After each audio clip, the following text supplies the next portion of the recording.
Radio city podcast. Radio city podcast. ஆவிகள்னாலே நம்மள பயமுறுத்தும் கொன்னுடுங்கிற சித்தாந்தம் நம்ம ஊர்ல நிறைய பேருக்கு இருக்கு. ஆனா உண்மையிலேயே ஹெல்ப் பண்ற ஆவிகள் இந்த உலகத்துல நிறைய இருக்கு. 2010 தமிழ்ல ஆனந்தபுரத்து வீடுன்னு ஒரு படம் வந்துச்சு. 15 வருஷம் கழிச்சு தன்னுடைய பூர்வீக வீட்டுக்கு வர்ற ஹீரோ ஹீரோயின் அவனுடைய பையனை அவங்களுடைய தாத்தா பாட்டி ஆவியா இருந்து எப்படி அந்த பிரச்சனையில இருந்து வெளியே வர வச்சாங்கிறது தான் அந்த படம். அதே மாதிரி ஒரு நல்ல ஆவியை பத்தி தான் இன்னைக்கு ரேடியோ சிட்டியின் மர்மதேசம் பாட்காஸ்ட்ல நீங்க கேட்க போறீங்க. நான் உங்க ஆர்ஜே ஜான். நீங்க கேட்டுட்டு இருக்கிறது ரேடியோ சிட்டியின் மர்மதேசம் பாட்காஸ்ட். ரேடியோ சிட்டியின் மர்மதேசம்.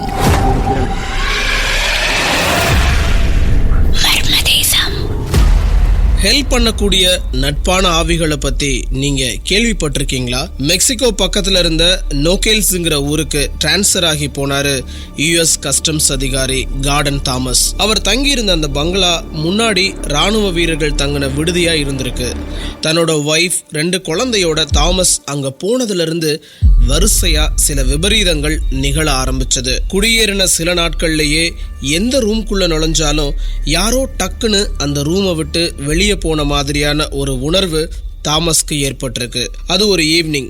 வீட்டுக்கு வந்த தாமஸ் தொப்பியை தூக்கி சோஃபா மேல போட்டிருக்கிறாரு. பீரோ பக்கத்துல போய் வாட்சை கலட்டி வச்சு திரும்புறதுக்குள்ள தொப்பி அது மாற்ற ஸ்டாண்டுல பத்திரமா இருந்திருக்கு. புக்ஸ மேஜையில படிச்சுட்டு அப்படியே போட்டுட்டு வந்துட்டா திரும்பி வந்து பார்க்கறப்ப அந்த புக் ஷெல்ஃப்ல மற்ற புக்ஸுக்கு நடுவுல ஜம்முன்னு இருக்குமா.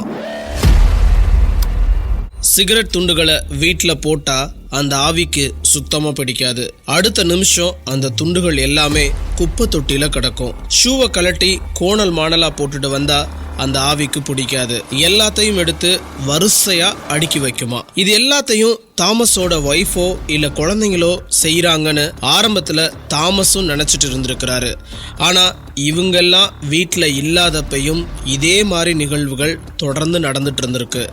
ஒரு நாள் நைட்டு ரொம்ப லேட்டா வீட்டுக்கு திரும்பி களைப்புல ஹால்ல இருந்த சோஃபாலேயே தூங்கிட்டாரு தாமஸ். மிட் நைட் யாரோ வேகமா அவர் அடிச்சு எழுப்புன மாதிரி இருந்திருக்கு. எரிச்சலோட எந்திரிச்சு போய் சுவிட்சை போட்டு பார்த்தப்ப யாரும் இல்லை. சரி திரும்பியும் தூங்கலான்னு உட்கார போனப்பதான் சோஃபா மூலையில பெருசா ஒரு கருந்தேள் ஸ்லோவா நகர்ந்து போயிட்டு இருந்திருக்கு.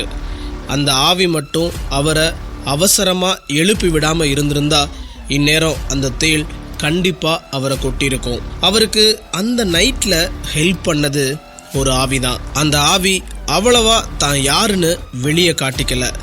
நம்ம கூட இருக்கிற மனுஷங்களே நமக்கு உதவி பண்றதில்ல, இதுல ஆவிகள் கிட்ட எப்படி ஹெல்ப் கேட்கறதுன்னு தானே யோசிச்சுட்டு இருக்கீங்க. ஆவிகளை எத்தனையோ இடங்கள்ல எத்தனையோ மனிதர்கள் சந்திச்சிருந்தாலும் இன்ன வரைக்கும் விஞ்ஞானிகளால விளக்க முடியாத மர்மங்களுக்குள்ள இந்த பேய்களும் ஆவிகளும் ஒன்னாதான் இருந்திருக்கு.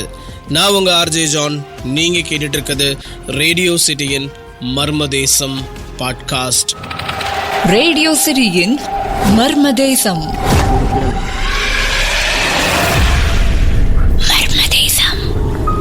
Radio city podcast. Radio city podcast.